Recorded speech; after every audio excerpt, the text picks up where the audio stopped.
बच्चों, स्वागत है आपका मास्टर मंत्रा यूट्यूब चैनल पर। आज की वीडियो में हम लोग क्लास 6 रेनबो का chapter 7 the honest would cutter का एक्सरसाइज पढ़ने वाले हैं, जिसमें क्वेश्चन नंबर 1 है कि नीचे दिए हुए क्वेश्चंस के आंसर दीजिए। जिसमें पहला क्वेश्चन है what was the wood cutter doing, यानी कि जो वुड कटर यानी कि लकड़हारा था वह क्या कर रहा था। The woodcutter was cutting would with his ex on a very hot day. जो वुड कटर था, जो लकड़हारा था, वह क्या कर रहा था, लकड़ी काट रहा था विद हिज एक्स। एक्स का मतलब कुल्हाड़ी। On a very hot day, एक बहुत ही गर्म दिन। तो मैं इसका हिंदी और इसका आंसर दोनों बताते हुए आपको चल रहा हूँ। अगर आपको ये आंसर लिखना है अपनी कॉपी पर तो आप वीडियो को पॉज करके और आंसर लिख लेंगे, और मैं साथ ही साथ इसका हिंदी मीनिंग भी बताते हुए चल रहा हूँ। अगला क्वेश्चन था how did his ex fall into the river, यानी जो उसकी कुल्हाड़ी है वह रिवर में कैसे गिर गई। While he was drinking water from the river his ex accidentally slipped from his hand and fail into the river, यानी कि जिस समय वह रिवर से पानी पी रहा था उसके हाथ से उसकी एक्स यानी उसकी कुल्हाड़ी एक्सीडेंटली यानी दुर्घटनापूर्वक छूट गई, यानी कि गलती से छूट गई from his hand and fail into the river, और वह जाकर नदी में गिर गई। Why did the wood cutter start crying, यानी कि जो वुड कटर था वह क्यों रोना आरंभ कर दिया, उसने रोना क्यों शुरू कर दिया। तो इसका आंसर आप लिख सकते हैं the woodcutter was worried to think how he would earn for his family so he started crying, यानी कि जो वुड कटर था वह अब ये सोचने लगा, इसलिए दुखी हो गया, यह चिंतित हो गया कि वह अब अपनी फैमिली के लिए कैसे कमाएगा, क्योंकि उसी कुल्हाड़ी से वह काटता था। सो ही स्टार्टेड क्राइंग, इसीलिए वह रोना स्टार्ट कर दिया, शुरू कर दिया। तो ये इसका आंसर आप लिख सकते हैं। अगर आप आंसर नहीं लिख पा रहे हैं तो वीडियो को पॉज कर लें, जैसा कि मैंने पहले बताया। अगला क्वेश्चन था who came out of the water, यानी कि उस पानी में से बाहर कौन आया। तो हम जानते हैं कि river goddess came out of the water, यानी कि जो नदियों की रानी थी, नदियों की जो देवी थी, वह उस पानी में से बाहर आई। Why was the river goddess pleased, जो नदियों की देवी थी वह कैसे खुश हो गई, क्यों खुश हो गई। The river goddess was pleased to see the honesty of the woodcutter, जो नदियों की देवी थी वह वुड कटर यानी कि लकड़हारे की ऑनेस्टी मतलब लकड़हारे की ईमानदारी देखकर बहुत ही ज़्यादा प्रसन्न हो गए। How did the river goddess reward the woodcutter, जो नदियों की देवी थी उन्होंने उस वुड कटर से जब प्रसन्न हुई तो उसको कैसे रिवार्ड किया, उसको क्या इनाम दिया, कैसे उसको इनाम दिया। The river goddess rewarded the woodcutter by giving him all the 3 axes, जो नदियों की देवी थी उसने वुड कटर से खुश होकर उसको सभी तीनों कुल्हाड़ियाँ दे दी, जिसमें एक सोने की कुल्हाड़ी थी, एक चांदी की कुल्हाड़ी थी और इसकी एक लोहे की कुल्हाड़ी थी। Honesty is the best policy discuss, यानी कि जो ईमानदारी है वह सबसे अच्छी नीति है, इस पर आपको डिस्कशन करना है और इस पर आंसर लिखना है। 2 लाइन लिखनी है, तो 2 लाइन आप अपने मन से भी लिख सकते हैं, वैसे मैंने यहाँ पर लिख दिया है। इसका आंसर आप लोग लिख सकते हैं honesty is the one of the most desirable character traits in us, ये जो ऑनेस्टी है वह बहुत ही ज़्यादा वांछनीय कैरेक्टर है जो हम लोगों के अंदर रहनी चाहिए। If we are honest and truthful god will always reward us in one way और अदर वे, अगर हम लोग हमेशा ईमानदार रहें और सत्यवादी रहें तो भगवान हमारी किसी न किसी तरीके से हमारी सहायता करेगा, हमको इनाम देगा। Therefore honesty is the best policy, इसीलिए कहा गया है कि जो ईमानदारी है वह सबसे अच्छी नीति है। अगला है the wood cutters x was made of, जो लकड़हारा था उसकी एक्स यानी कि उसकी कुल्हाड़ी किस चीज़ की बनी थी, तो हम लोग जानते हैं उसकी कुल्हाड़ी आयरन की बनी थी, तो इस पर हम लोग सही का निशान लगा देंगे। Came out of the river, river से बाहर कौन आया, तो रिवर गॉडेस रिवर से बाहर आई। अगला है वर्ड पावर, वर्ड पावर में हम लोग देखेंगे क्या पूछ रहा है। Right the opposite of the following words, जितने वर्ड्स हैं इसका अपोजिट लिखना है। डिसऑनेस्ट का मतलब होता है बेईमान, इसका उल्टा हो जाएगा ऑनेस्ट, ठीक है। बी है कम, कम का मतलब आना, तो इसका उल्टा हो जाएगा गो, गो मतलब जाना। कोल्ड का मतलब ठंडा, हॉट का मतलब गर्म, लाफ का मतलब हंसना, क्राई का मतलब रोना, पनिश का मतलब सजा देना, रिवार्ड का मतलब इनाम देना, सैड का मतलब दुखी, हैप्पी का मतलब खुश। तो ये था, इसको उल्टा ऐसे हम लोग लिख लेंगे। वीडियो को पॉज करके आप लोग लिखते भी रहेंगे। लैंग्वेज प्रैक्टिस में देखते हैं।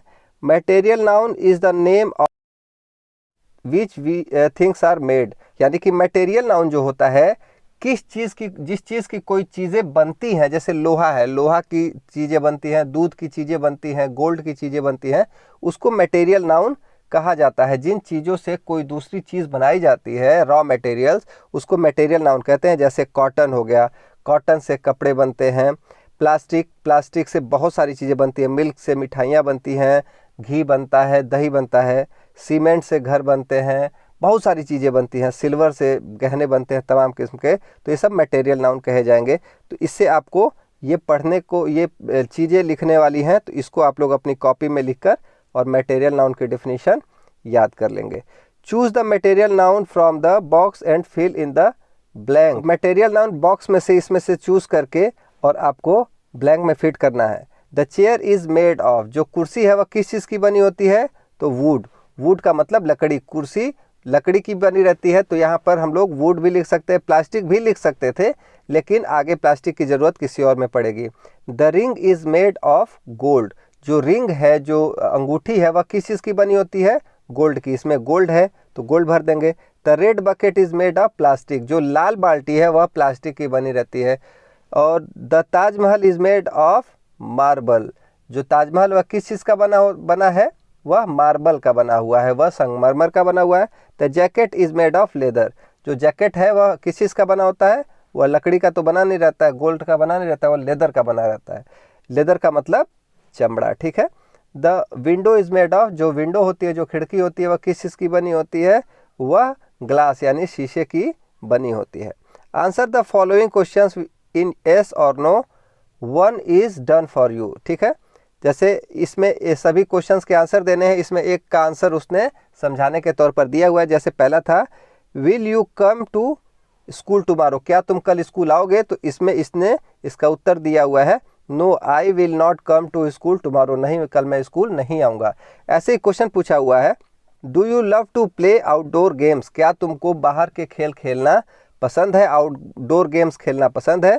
तो इसका आंसर आप यस और नो, वैसे सबको पसंद है तो लिख दिया है yes I love to play outdoor games, हाँ मुझको बाहर के खेल खेलना पसंद है। Is Aruna a good dancer, क्या अरुणा एक बहुत अच्छी डांसर है? तो आप यस और नो अपने हिसाब से कुछ भी लिख सकते हैं। No Aruna is not a good dancer, ऐसे भी लिख सकते हैं, या लिख सकते हैं yes Aruna is a good dancer, ये भी लिख सकते हैं। Are the children going to watch a movie, क्या चिल्ड्रेन जो बच्चे हैं वो मूवी देखने जा रहे हैं? Yes the children are going to watch a movie, इसको आप लोग ऐसे ही अपनी कॉपी पर लिख सकते हैं। Were the boys playing football yesterday, क्या जो बच्चे हैं वो कल फुटबॉल खेल रहे थे? तो know the boys were not playing football yesterday, नहीं, बच्चे कल फुटबॉल नहीं खेल रहे थे। इसको आप अपने हिसाब से यस भी लिख सकते हैं। अब एक्टिविटी है, do you think that the woodcutter was right, क्या आपको लगता है कि जो वुड कटर है, जो लकड़हारा है, वह सही था? Give reasons for your answer, अपने आंसर को सपोर्ट करने के लिए कारण भी बताएं। तो yes the woodcutter was right, जो हाँ जो लकड़हारा था वह सही था। क्यों सही था? Because he was truthful in saying that he had lost his iron x, क्योंकि उसने सही बोला कि उसकी लोहे की कुल्हाड़ी खो गई है। One times greed would not have insured his survival for the lifetime, अगर वह एक बार लालच कर लेता तो वह पूरे लाइफ उससे जी नहीं सकता था। यानी अगर एक बार वह झूठ बोल दे, सोना ही पा जाए, तो वह कुछ ही दिन चल सकता है। इसलिए उसने सही बोला और ठीक किया, और सत्य बोला तो बहुत अच्छा किया।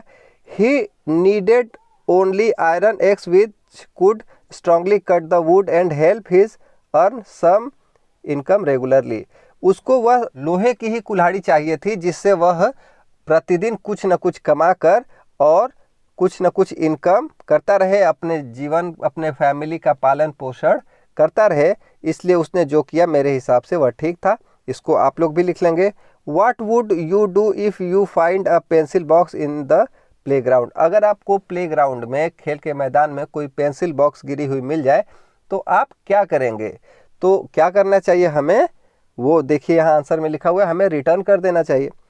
I would give it to my class teacher or school's reception so that the student who had lost it could be able to get it।